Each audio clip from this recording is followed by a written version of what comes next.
안녕하십니까. 오늘은 제4기 기독교 교육 그 8번째 시간으로 교육과 구원이라는 제목으로 함께 공부해 보겠습니다.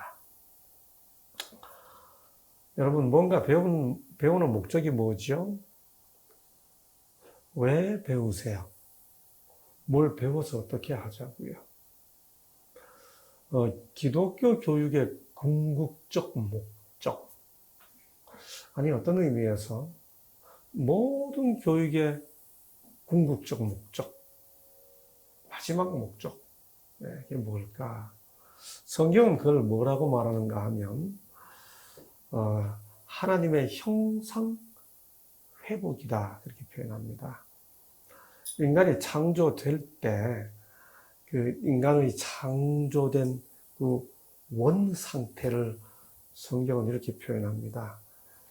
하나님이 가라사대, 잘 보세요. 그 다음에 우리의 형상을 따라 우리의 모양대로. 여러분, 이 단순한 말이 인류 역사 이래 수많은 철학가들이, 수많은 신학자들이 이게 도대체 무슨 뜻일까를 연구하고 논문 쓰고 그렇게 온 주제입니다. 조금 어려운 표현으로 라틴어로 이마고 데이라고 합니다. 우리의 형상을 따라 우리의 모양대로. 이게 무슨 뜻일까? 이게 히브리어로도요, 드모트 젤렘, 영어로 이미지와 likeness, 그렇게 되어 있습니다. 이 모양이라는 게 이 외적 형태일까? 만약 하나님이 우리처럼 이렇게 외적 형태로 생기셨다 그러면 남자일까 여자일까? 이 하나님이 남자처럼 생겼을까 여자처럼 생겼을까? 그런 문제도 생기겠죠. 자, 오늘은 거기에 초점을 두지 않고요. 여하튼 이것이 무슨 뜻인지를 잠깐 내려놓고, 이렇게 인간이 하나님의 형상과 모양으로 창조되었다고 말하는데, 인간이 범죄한 이후에 그 하나님께서 창조될 때 부여하신 형상과 모양을 범죄한 이후에도 계속 갖고 있을까 아닐까? 그걸 좀 우선 살펴보겠습니다. 여기 보시죠. 창세기 5장 1절입니다. 하나님이 아담과 인류의 조상인 아담을 하나님의 형상을 따라 하나님의 모양대로 창조했다고 하는데, 5장은 이렇게 말합니다. 5장은 범죄한 이후죠. 하나님이 사람을 창조하실 때 하나님의 형상대로 지으시되 남자와 여자를 창조하셨고, 근데 그 아담이 범죄했죠. 그 범죄한 이후에 이렇게 말합니다. 아담이 130세에, 그 다음 잘 보세요. 하나님의 형상 곧 하나님의 모양 곧 하나님의 형상과 같은 아들을, 이렇게 안 되고 뭐라고 되어 있나요? 아담이 130세 자기 모양 곧 자기 형상과 같은 아들을 낳았습니다. 창조할 때는 하나님의 형상과 모양으로 사람을 창조했는데, 그렇게 창조된 아담이 범죄한 이후에 아들을 낳을 때는 더 이상 하나님의 형상과 모양이라고 표현되어 있지 않고 자기 모양, 자기 형상이라고 말합니다. 뭔가 바뀌었죠, 그렇죠? 그런 의미에서 여기서 인간이 원래 가지고 있던 하나님의 형상과 모양을 잃어버린 겁니다. 교육의 목적이 뭔가? 성경이 말하는 교육의 궁극적 목적이 뭔가? 어쩌면 그것은 어쩌면이 아니고 그것은 성경이 말하는 내용은, 그것은 범죄함으로 잃어버린 하나님의 형상과 모양을 회복하는 것이죠. 그렇죠? 그래서 이번 우리가 3달 동안 함께 살펴보는 이 교육이라고 하는 이 모든 내용의 그 아주 근원이 된 교육이라는 책은 그 15쪽, 16쪽에서 이렇게 말합니다. 불순종으로 인하여 이런 특권을 잃어버렸다. 죄로 말미암아 하나님의 형상이 훼손되고 일그러져 찾아볼 수 없게 되었다. 사람의 체력은 약해지고. 그러니까 사람의 체력이 약해지는 것도 하나님의 형상과 모양을 잃어버렸기 때문입니다. 회복이 돼야 되는 거죠. 지적 능력은 떨어지고 영적 통찰력은 어두워졌다. 그러니까 훼손되고 일그러지고 약해지고 떨어지고 어두워진 것이 회복되어 원래대로 돌아가게 되는 것이 모든 교육의 궁극적 목적이 되어야 한다는 거죠. 그래서 인간은 결코 죽을 수밖에 없었다. 그러나 그 다음 소망입니다. 인류는 소망 없이 버려지지 않았다. 무한하신 하나님의 사랑과 자비로 구원의 경륜이 세워지고 생명에 대한 유예의 은혜가 주어지게 되었다. 이게 무슨 말입니까? 우리에게 살아있는 시간이 주어진 거예요. 이 살아있는 시간이 주어진 이 시간, 우리에게 소중한 이 하루하루가 결국은 회복의 기회라는 거죠. 사람을 창조하신 하나님의 목적이 실현되도록 사람에게 창조주의 형상을 회복시키는 것. 다시 말해 지영체. 이 세 가지를 기르기 때문에 이걸 뭐라고 표현해요?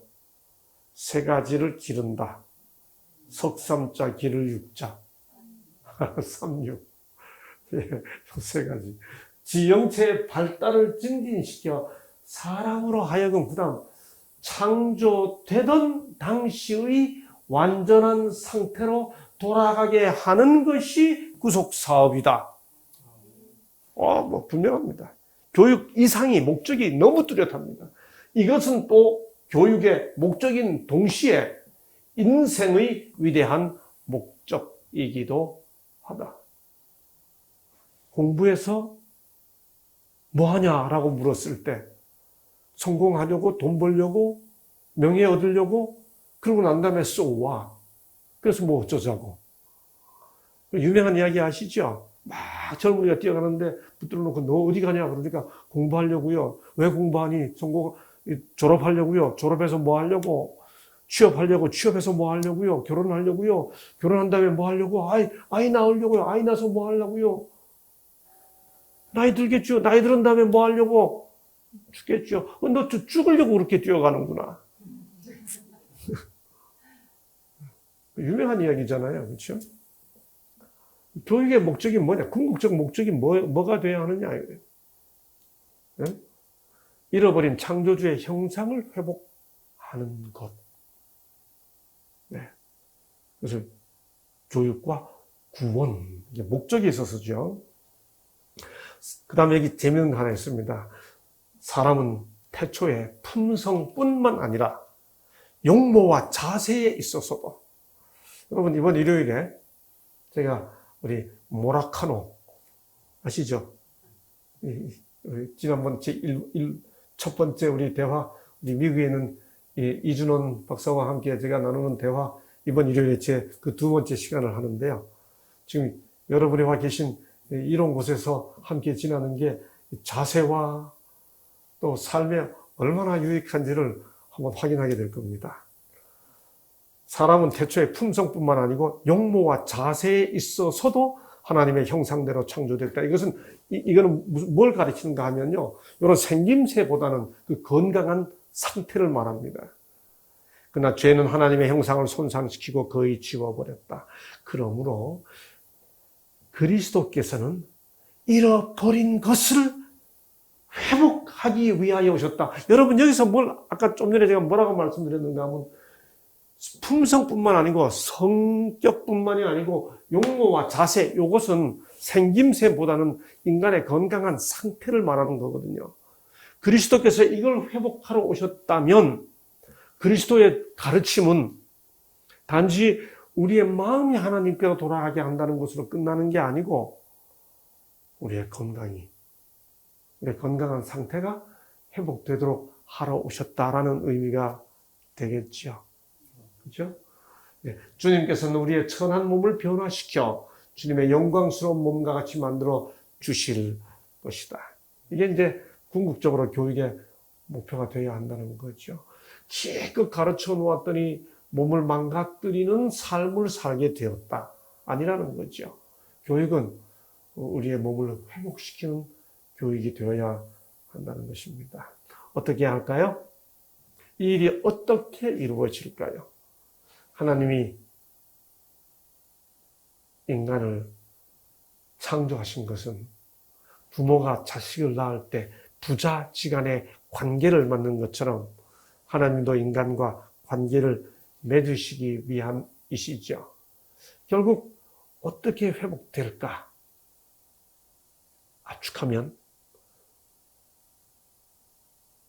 하나님과의 관계 회복입니다.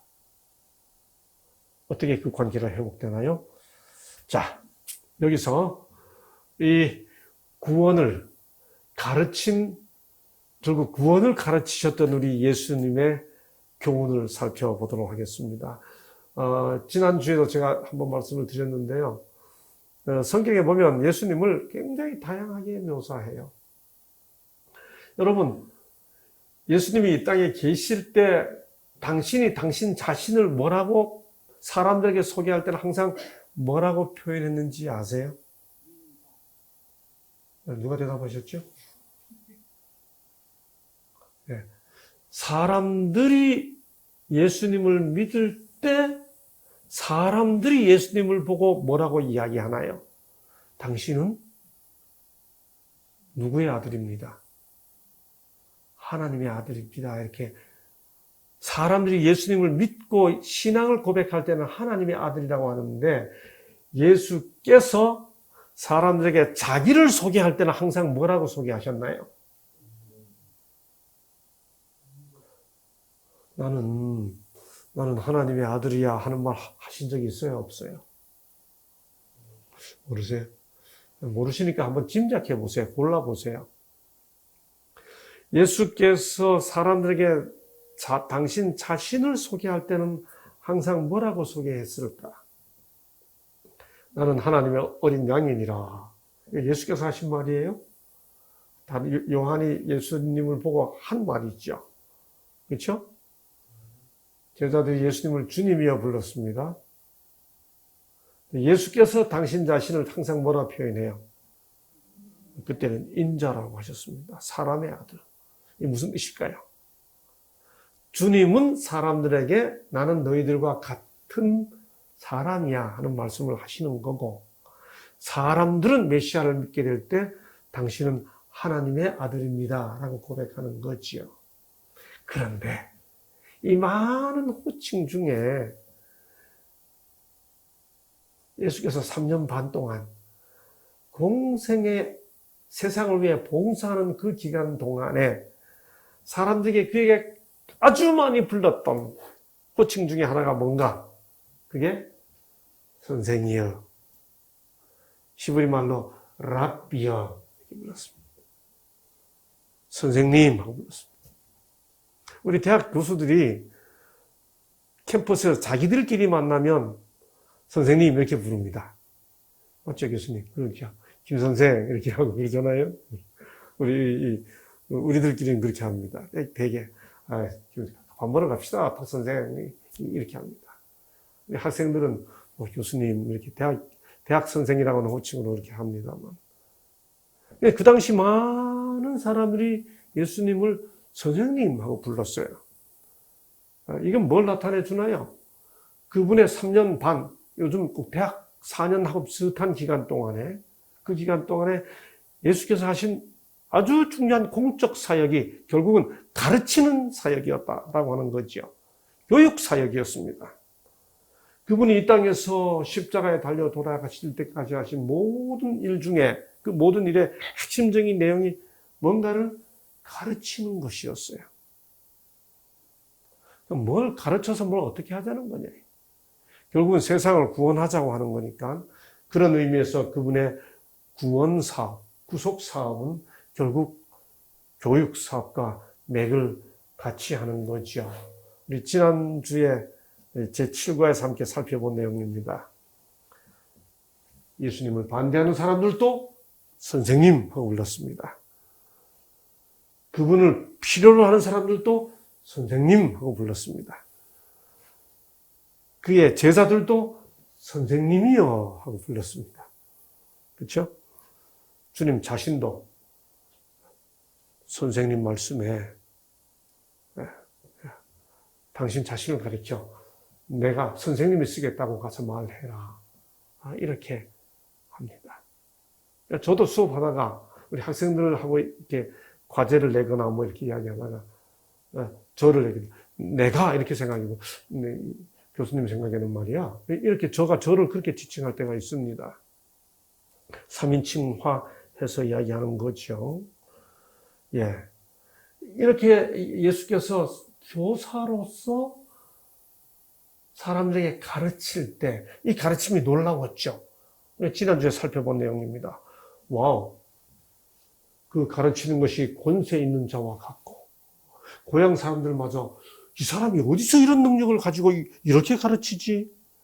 네? 그 반응을 보면 예수께서 가르치니 그 가르침의 능력이 와 달라. 이야기가 전해지는 겁니다. 소문이 나고.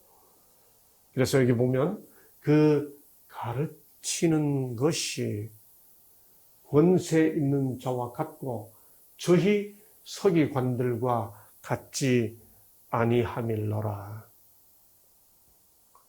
가르치는 것이 권세 있습니다. 다 들으면 설득될 수밖에 없고 달라요. 똑같은 내용인데. 네, 우리 주님이 그러셨다는 겁니다. 그래서 이전에 세상이 보지 못한 가장 위대한 교사, 무엇을 가르치는 어떤 면에서 위대한 교사였어요. 교수법이 위대했나요? 그럴 수 있어요. 근데 어떤 의미에서 가장 위대한 교사였나요? 잃어버린 하나님의 형상을 회복시키고자 하는 그 목적에 있어서 마찬가지로 가장 위대한 교사였죠. 예수께서 결국 사람들에게 뭔가를 다 가르치신 것은 기술을 가르쳐서 잘 먹고 잘 살다가 세상 끝내라 라고 하는 가르침이 아니고 잃어버린 하나님의 형상과 모양을 회복시켜주기 위한 교육이었다는 거죠. 이런 모습은 사실 예수께서 이 땅에 오신 이후에 생애에 관한 기록에서 뿐만이 아니고 저 구약에서 메시아가 오시면 이런 분이 오실 거야 라고 말하는 선지자의 예언에서 이미 나타나 있습니다. 그게 이사야 11장 2절이 핵심적이죠. 이새의 줄기에서 한 싹이 나며, 이건 메시아에 대한 예언입니다. 그 뿌리에서 한 가지가 나서 결실할 것이요. 그 다음 잘 보세요. 여호와의 신 곧 지혜와 총명의 신이요. 그 다음 모략과 재능의 신이요. 이 메시아를 감동하는 성령 하나님의 충만함이 있을 건데 그 메시아, 즉 예수 그리스도를 감동하는 그 신을 가리켜 지혜와 총명의 신이고 모략과 재능의 신이고 지식과 여호와를 경외하는 신이다. 이렇게 표현하는 겁니다. 그러니까 뭔가를 지혜롭게 가르쳐 주시는 분이에요.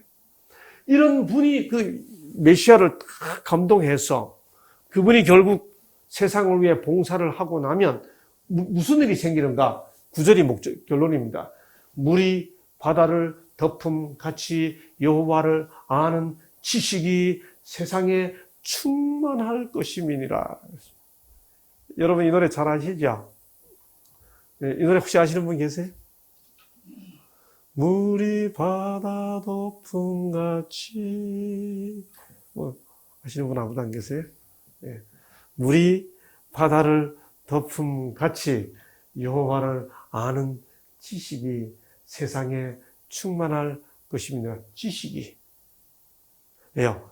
지혜의 신, 총명의 신이 메시아를 감동해가지고, 그분이 세상을 위해 봉사하니까 결국 여호와를 아는 지식이 교육이잖아요, 그렇죠? 개인적인 소망은 우리 하늘 마을에 우리 같은 성령께서 역사하셔서 여호와를 아는 지식이 우리 바다 덮음같이 충만하게 되었으면 좋겠습니다. 우리 모두의 가슴에 그런 역사가 일어나면 얼마나 좋을까요? 그래서 바로 하나님의 형상 회복을 가르치신 예수의 사역에 견주어 보았을 때 참된 교사는 어떤 사람들인가? 다시 교육 29쪽은 이렇게 표현합니다. 참된 교사는 그의 학생들에게 기능적인 지식만을 가르쳐서 단지, 그 다음 잘 보세요. 능률적인 회계원, CPA, 우수한 기술자, 성공적인 상인이 되게 하는 것으로 만족할 수 없다. 기술 갖는 거, 공인회계사가 되고 회사 사장이 되고 CEO가 되고 하는 거 다 중요하죠.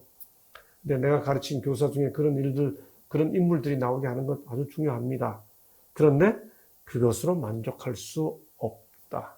참된 교사의 포부는 학생들에게 진리, 순종, 명예, 성실, 그리고 순결의 원칙들, 즉 그들로 하여금 사회의 안전과 복리 증진을 위한 적극적인 요체가 되게 하는 원칙들을 불어넣는 것이다.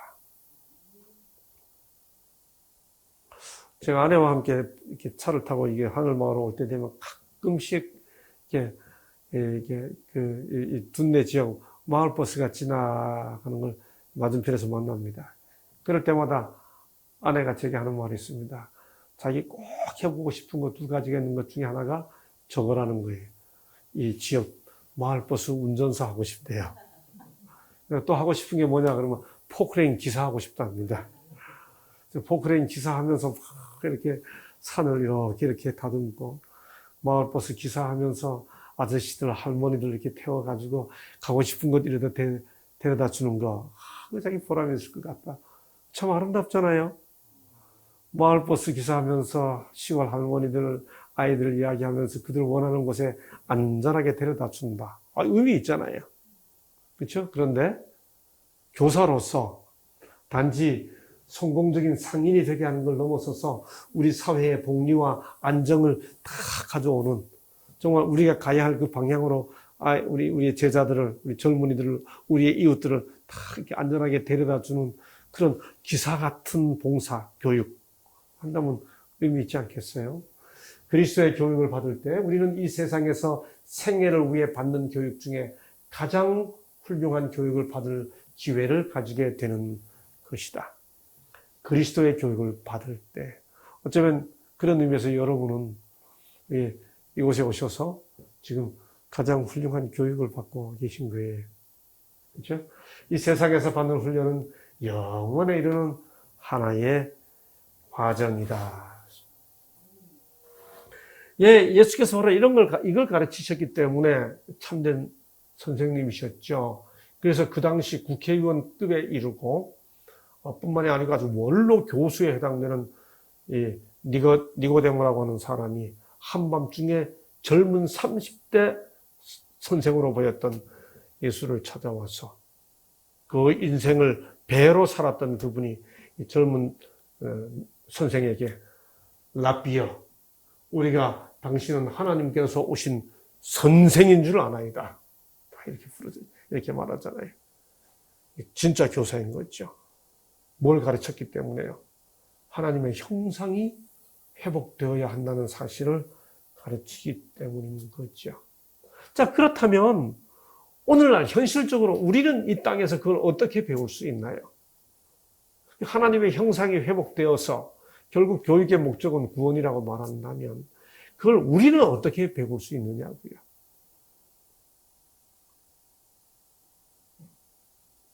거기에 대해 바울, 흔히 사도라고 불리는 사도 바울이 흔히 사도 바울 선생님이라는 표현을 가장 많이 쓰죠. 그분이 이런 말을 했습니다. 그러므로 너는 배우고 확실한 일에 거하라. 내가 위기에서 배운 것을 알며 또 내가 어려서부터 성경을 알았나니 성경은 능히 너로 하여금 그리스도 예수 안에 있는 믿음으로 말미암아 구원에 이르는 지혜가 있게 하느니라. 구원에 이르는 지혜가 있게 하느니라. 여기 우리에게 구원을 가르치는 교육, 구원 교육의 교사이면서 텍스트북, 교과서가 있습니다. 모든 성경은 하나님의 감동으로 된 것으로. 여러분, 이 책은 그냥 종이책에다가 인쇄해 놓은 게 아니에요. 모든 성경은 하나님의 감동으로 된 것으로. 교훈과, 여기 분명히 교훈이 있습니다. 책망, 이 책엔 책망이 있습니다. 그렇게 살면 되겠어? 다 책망이 있습니다. 바르게 함과 다 굽어진 걸 고쳐줘요. 의로 교육하기에 유익하니 이는 하나님의 사람으로 우리 모두입니다. 하나님의 사람으로 온전케 하며 모든 선한 일을 행하기에 온전케 하려 함이니라. 그러니까 교육의 궁극적 목적인 하나님의 형상을 회복한다라고 말할 때 그 하나님의 형상을 회복하는 게 뭐냐? 우리에게 교훈해야 돼요. 우리를 책망해야 돼요. 우리를 바르게 해야 됩니다. 우리로 하여금 의로 교육해 줘야 합니다. 그게 다 성경에 있다는 거죠. 자, 여기 구약 성경을 흔히 토라라 그럽니다. 이게 모세오경이거든요. 한번 따라해 주시겠어요? 토라. 그 다음에 선지서들을 느비임 합니다. 느비임.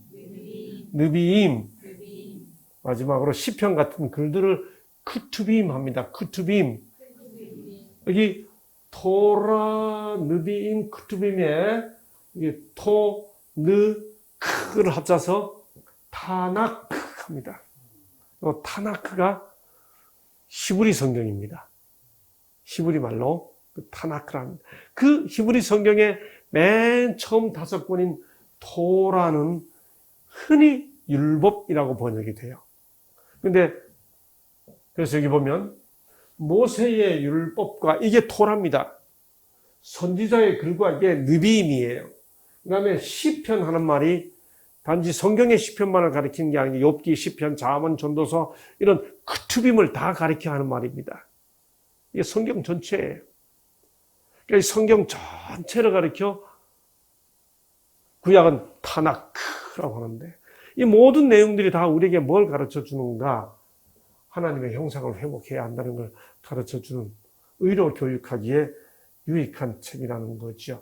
구약 성경만 한번 볼까요? 구약 성경은 이렇게 내용으로 보면 크게 4가지로 이루어져 있죠. 율법서, 토라입니다.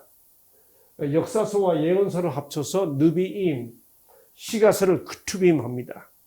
그런데 내용으로는 예언서와 역사서를 나눌 수 있습니다. 그래서 가만히 보면 율법서는 우리에게 하나님의 언약 안에, 하나님 안에 있는 사람들이 어떻게 하고 살아야 하는지를 가르쳐 줍니다. 역사서는 뭔가, 역사는 거울이잖아요. 그렇죠? 이게 하나님을 잘 섬긴 사람들은 어떻게 성공하고 배역한 사람들은 어떻게 힘들어졌는지를 거울처럼 우리에게 가르쳐 줍니다. 그 다음에 예언서, 선지자들은 진짜 선생님들이 직접 와가지고 책망하고 회개하라 그러고 이렇게 했던 내용들이 다 담겨 있습니다. 시가서는 일종의 철학서예요. 인생은 이렇게 살아야 한다. 잠언, 전도서. 어떤 분들을 보면 성경 중에서 율법서만 좋아하는 분들이 있어요. 올해도 창세기, 내년도 창세기, 만나서 이야기하면 30년 만에 만났는데도 창세기 얘기만. 어떤 분들은 또 주야장창 다니엘서 이야기만 합니다. 5년 전에도, 10년 전에도, 15년 전에도 늘 다니엘서만 해요. 아니요. 성경은 이 네 가지가 다 이렇게 딱 조화를 이루고 있어요. 그래서 인생, 철학에 대한 관심도 있어야 되고, 역사가 주는 교훈도 알아야 되고, 다 우리를 뭐 하기 위해서? 하나님의 형상을 회복시키도록 가르치기 위해 주어진 교사들이에요. 교과서죠. 신약도 마찬가지입니다. 신약도 보면 사복음서와 사도행전은 역사입니다. 그 다음에 서신들, 로마서부터 쭉 로마서, 고린도전서, 고린도후서 이렇게 쭉 나오잖아요. 여기 혹시 성경을 빨리 못 찾는 분들 계세요? 성경 아주 빨리 찾는 방법이 하나 있죠. 네? 마지막 글자가 무슨 복음하고 끝나면 구약이에요, 신약이에요? 네. 무슨 기하고 끝나면 구약이에요, 신약이에요? 주로 구약 앞부분이에요. 무슨 서하고 끝나면 대개 다 구약이에요, 신약이에요? 신약이에요. 제가 그렇게 가르친 다음에 자 이제 물어봅니다. 마태복음 신약이에요, 구약이에요? 레위기 그러면 데살로니가 전서 그다음에 뭐 상하 나오면 다 구약이에요. 역대상 상하 하면 다 구약이에요. 상이든지 하든지 끝나면. 서자로 끝나면 대개 다 뭐예요? 신약이에요. 전도서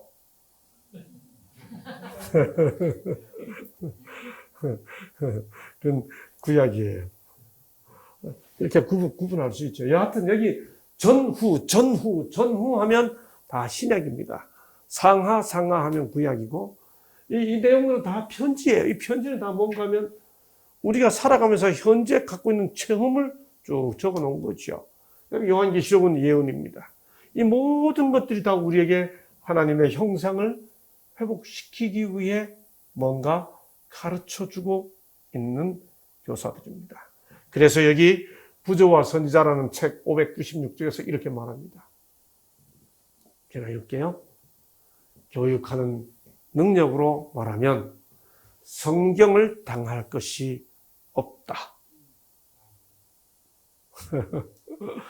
교육하는 능력으로 말하면 성경을 당할 것이 없다. 하나님의 말씀 가운데서 사람들의 마음은 가장 깊은 생각과 가장 높은 포부에 대한 주제를 찾을 수 있다. 그래서요, 보세요, 진짜. 조금이라도 더 젊었을 때 성경의 가르침에 사로잡힌 인생하고 성경과 상관없이 산 인생하고 그 삶의 궤적이 다릅니다. 심지어 성경을 많이 이렇게 조금 이렇게 따르는 것을 부담스러워하는 부모들마저도 자식들은 성경 말씀대로 살기를 소망해서 뭐 성경절 외우라고 그러고 자기는 안 외우면서 그렇죠. 쉐마 교육이 안 되는, 쉐마 교육은 꼭 부모와 자식이 같이 하는 거잖아요. 성경은 인간이 소유한 가장 교훈적인 역사서이다. 그것은 영원한 진리의 셈으로부터 신선하게 되었으며 하나님의 손길이 각 시대를 통하여 그 순결을 유지하여 오셨다. 이제 마지막 사례로 두 가지 역사적 실증을 한번 확인해 보겠습니다. 4번과 5번에서 이렇게 성경을 통해 하나님을 섬기는 사람이 구원의 계획, 하나님의 형상이 회복되는 구원의 계획을 배웠을 뿐만 아니라 실제로 어떻게 지혜로워졌는지를 확인해 보려고 합니다. 여러분, 성경을 읽었든 안 읽었든 다 상식적으로 아는 게 하나 있습니다. 인류 역사상 가장 지혜로웠던 사람 하면 흔히 누구라고 그러나요? 솔로몬. 지혜의 왕, 솔로몬. 성경이 솔로몬을 이렇게 묘사합니다. 하나님이 솔로몬에게 지혜와 총명을 심히 많이 주시고 또 넓은 마음을 주시되, 여러분 여기 넓은 마음이란 이 표현이 뭔지 아세요?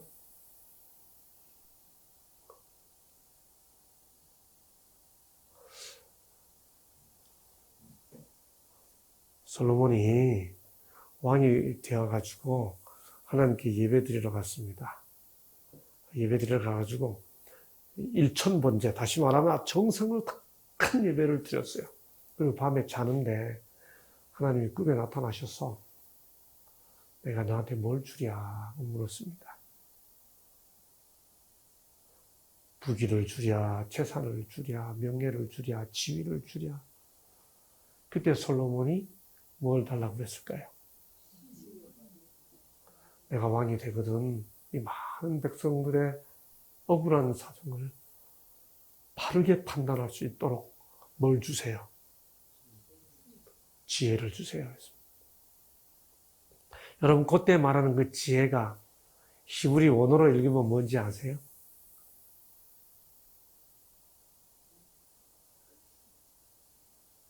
그게 뭔가 하면 히브리 원어로 그대로 읽으면 듣는 마음입니다.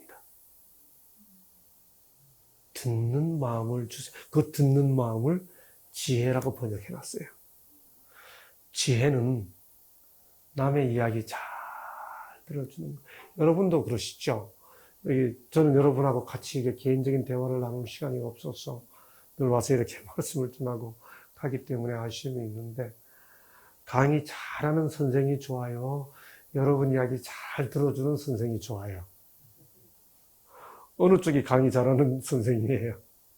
우리 모두가 다 내 이야기 잘 들어주는 귀를 가진 선생을 좋아해요. 솔로몬의 경우에서 지혜는 듣는 마음이에요.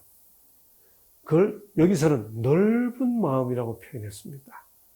자, 뭘 말씀드리려고 그러는가 하면, 여러분, 솔로몬이 하나님께 구할 때 우리말로 지혜라고 이렇게 번역되는데 그게 듣는 마음이에요. 그 듣는 마음.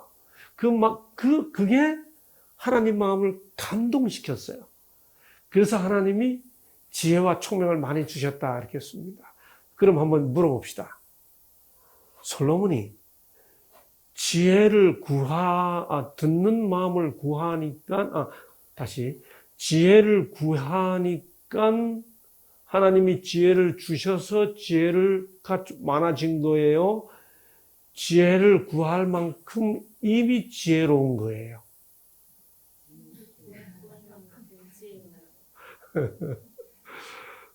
이걸 구분해야 되는 거죠.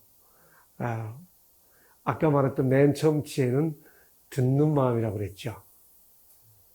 솔로몬이 구했던 것은 듣는 마음입니다. 정보를 판단하는 능력을 달라는, 많은 정보를 달라는, 똑똑하게 해주세요. 이걸 구한 게 아니었습니다. 사람들을 따뜻하게 대할 수 있는 마음 주시고요. 무엇이 옳은지 그른지를 바르게 판단할 수 있는 마음을 주세요. 그러려면 제가 아무리 힘들어도 많이 들어야 되니까 제게 듣는 마음을 주세요. 그 말에 하나님이 감동을 받으시고 지혜, 그야말로 판단하는 능력과 함께 많은 총명을 허락해 주신 거예요. 이게 없이, 듣는 마음 없이, 따뜻한 마음 없이 많은 정보가 담겨있는 사람들을 보면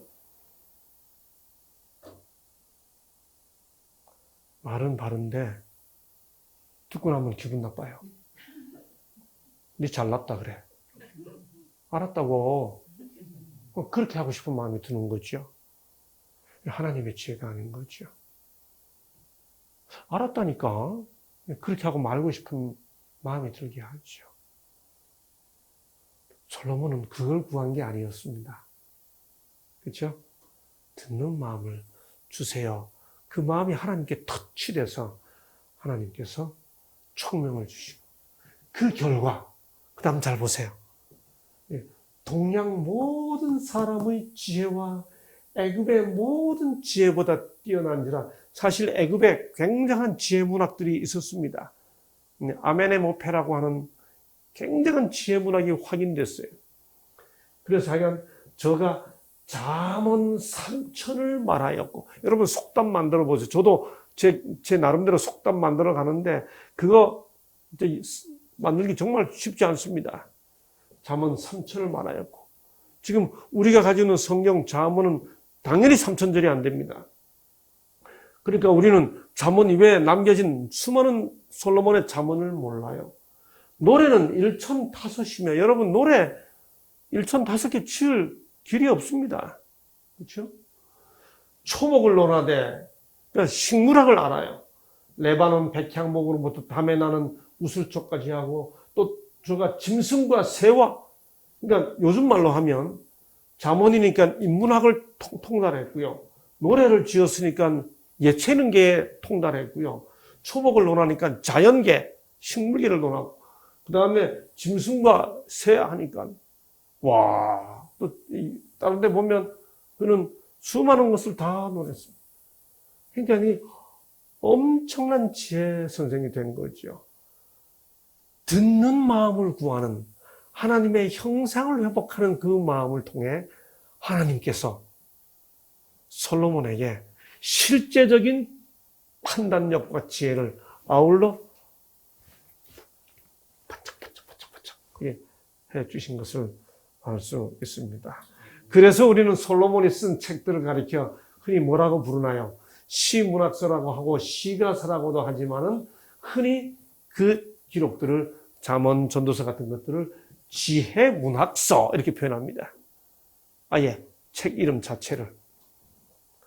예, 성경에서 말하는 지혜는 하나님과 같아 있어요. 그 다음에 인간적 차원도 있습니다. 기술이 좋아지고 이런 거. 그 다음에 아주 문학적 차원도 있습니다. 생각하고요. 이런 지혜가 실제로 교회 역사에서 나타났었습니다. 예수님이 3년 반 동안 공생의 제자들을 가르치신 다음에 주님은 당신이 훌쩍 떠나지 않으셨어요. 가시기 전에 이렇게 말씀하셨습니다. 내가 아버지께 구하겠으니 그가 또 다른 보혜사를 너희에게 보내사. 예수께서는 당신의 제자들 이렇게 제자들 가르치셨거든요. 하나님의 형상 회복해야 한다고 가르치셨거든요. 구속사역을 가르치셨거든요. 그리고 이제 제자들을 두고 가시거든요. 근데 가시기 전에 주님이 약속하십니다. 내가 너희에게 다른 보혜사. 여러분 여기 다른 보혜사를 보내겠다는 말은 다른 보혜사가 있기 때문이겠죠. 그렇죠? 그럼 누가 또 다른 보혜사이신가요? 예? 예? 예. 누가 다른 보혜사니까 주님이 다른 보혜사를 보내준다고 그러셨어요. 나중에 찾아보세요. 요한 1서 2장 1절에 보면 주님 자신이 보혜사예요. 예수님이 당신이 보혜사예요. 보혜사라는 말은 은혜를 베풀어 주시는 분이란 뜻입니다. 그래서 당신이 보혜사이기 때문에 나를 대신하여 다른 보혜사. 근데 그분은 누구예요? 진리의 영. 성령 하나님입니다. 성경에 나오는 굉장히 아주 독특한 내용입니다. 성령, 보혜사 성령을 보내주신다. 여기 보세요. 사도 바울이 이런 말을 합니다. 이 구절 아주 중요하거든요. 천천히 읽어보겠습니다. 바울은 처음에 이렇게 말합니다. 내가 너희 중에서 예수 그리스도와 그의 십자가에 못 박히신 것 외에는 아무것도 알지 아니하기로 작정하였습니다. 바울은 십자가만 알겠다 하고 딱 결심했었어요. 근데 계속 읽어봅니다. 내 말과 내 전도함이 지혜에 권하는 말로 하지 아니하고, 그 다음 아까 보혜사 성령 그랬잖아요. 성령의 나타남과 능력으로 하여, 자기가 지금 사람들에게 말씀을 가르치는 게 자기 지식으로 하는 게 아니고 예수께서 약속하신 성령의 감동으로 한다. 너희 믿음이 사람의 지혜에 있지 아니하고 내가 인간으로 사는 내 말 때문에 하나님을 믿는 게 아니고 다만 하나님의 능력에 있게 하려 하였노라. 그러나 우리가 온전한 자들 중에서 지혜를 말하노니 이는 이 세상의 지혜가 아니고 학위에 근거한 그런 지혜가 아니고 잘 보면 오직 비밀한 가운데 있는 하나님의 지혜를 말하는 것이니 이게 뭐냐? 무너진 하나님의 형상을 회복해야 한다 그 말입니다. 곧 감추었던 것인데 하나님이 우리의 영광을 위하사 만세 전에 미리 정하신 것이라. 그 다음 잘 보세요. 오직 하나님이 성령으로 정말 교사는 자기 지식, 내 전도함이 지혜에 권하는 말, 좋은 말 가지고 가르쳐서 그걸로 가르치는 게 아니고 오직 하나님이 성령으로 이것을 우리에게 보이셨으니 성령은 모든 것, 잘 보세요. 그다음 하나님의 깊은 것이라도 인간이 하나님의 깊은 것을 깨닫고 그걸 배우려면 이건 사람의 지혜로 되는 일이 아니고 다른 보혜사이신 예수께서 약속하신 다른 보혜사이신 성령께서 역사해야 된다는 거죠.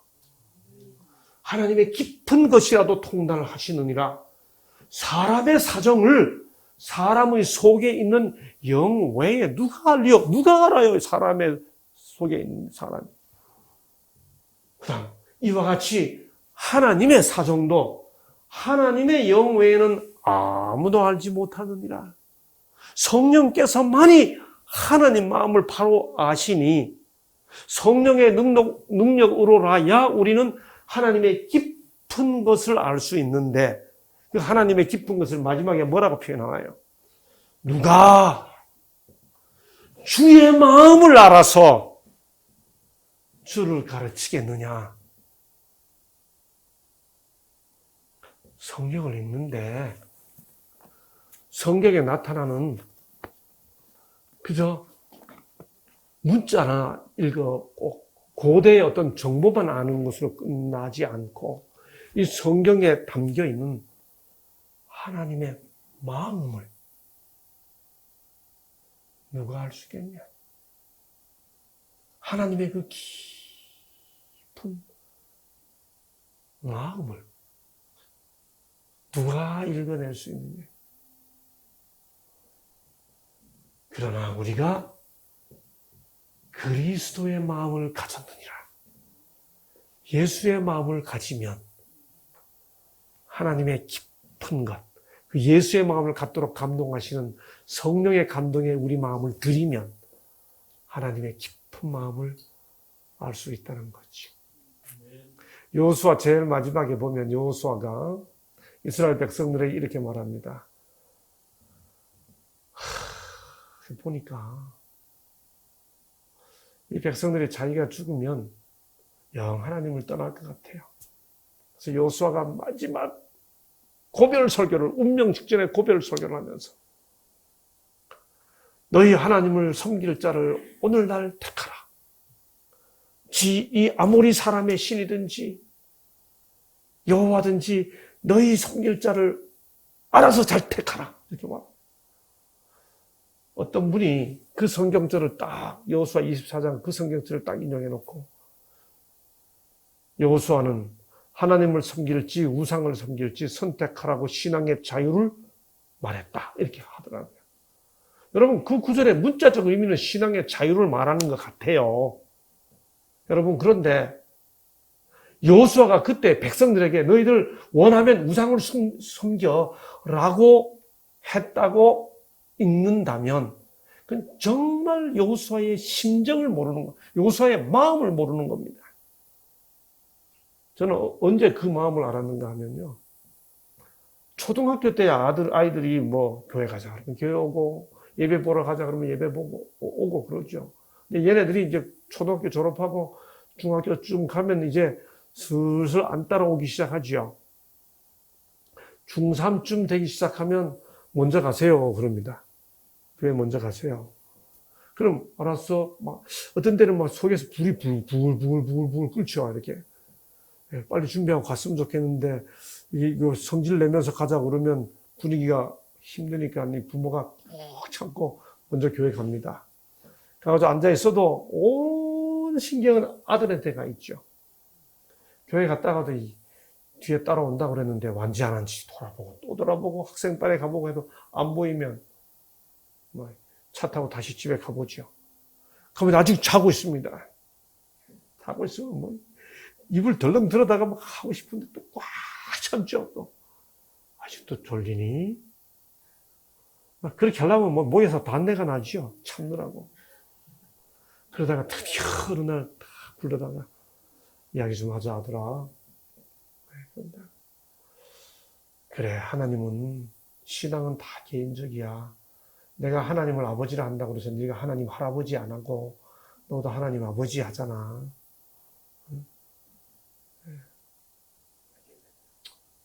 교회에 갈 수 있겠지만 하나님을 섬기는 건 네가 스스로 잘 섬겨야지.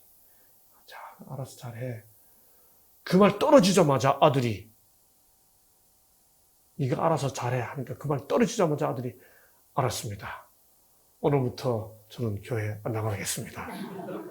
만약에 이렇게 반응한다면 나쁜 놈이죠. 그런 놈이 있다면. 그렇게 말할 때 애비가 목에서 단내가 나는 마음을 꽉 참고 하는 말이에요. 여러분 여호수아 24장에서 여호수아가 아모리 신이든지 강 저편에 아모리 신이든지 여호와든지 너희 섬길 자를 오늘날 택하라 하는 말은 신앙은 자유니까 알아서 해라. 우상 섬겨도 좋다. 그 뜻이 아니에요. 정말 이렇게 잡아서라도 하나님을 섬겨야 된다고 하고 싶은데 정말 간절한 마음으로 안 된다. 정말 너희들 스스로 무슨 일 있어도 하나님 섬겨야 한다. 내가 떠나더라도 너희들이 스스로 하나님을 섬겨야 한다. 그 말을 목에 피가 나도록 호소하는 마음으로 하고 있는 거지요. 그걸 읽어내지 못하고 그 문자에 나타난 것만 해서 이건 신앙의 자유를 제시한 거다. 이렇게 읽는다면 누가 주의 마음을 알아서 근데 이걸 읽어내려면 누가 역사해야 된다고요? 보혜사, 성령께서. 내가 또 다른 보혜사를 너에게 보내노니 예수께서 가시면서 그래서 우리는 성경을 열 때 이걸 내가 가지고 있는 아이디어로 분석하겠다고 하는 걸 내려놓고 주의 마음을 읽어내려면 성령이 오셔서 제 마음을 주장하셔서 아버지 하나님이 우리에게 주시는 잃어버린 바 하나님의 형상과 모양을 회복시키려고 하는 그 기별을 깨닫게 해 주옵소서 라는 마음으로 우리의 교사 되시는 보혜사를 초청해야 되는 것이죠. 이런 교육을 받으면 그 교육은 결국 구원으로 이루어집니다. 예수께서는 이걸 가르치라고 말했습니다. 이걸 대사명이라고 그러죠. 너희는 가서 모든 족속으로 제자를 삼아 아버지와 아들과 성령의 이름으로 침례를 주고 내가 너희에게 분반 모든 것을 가르쳐 지키게 하라. 이게 그리스도의 제자들에게 주시는 대사명. 위대한 사명이라고 그렇게 말하잖아요. 구원과 교육. 기독교 교육은 결국 이게 이루어져야 한다는 것입니다. 그 위대한 역사가 오늘 우리 개개인의 마음속에서 그리고 이 공동체에서 일어나게 되기를 바라면서 오늘 여기까지 하겠습니다. 감사합니다.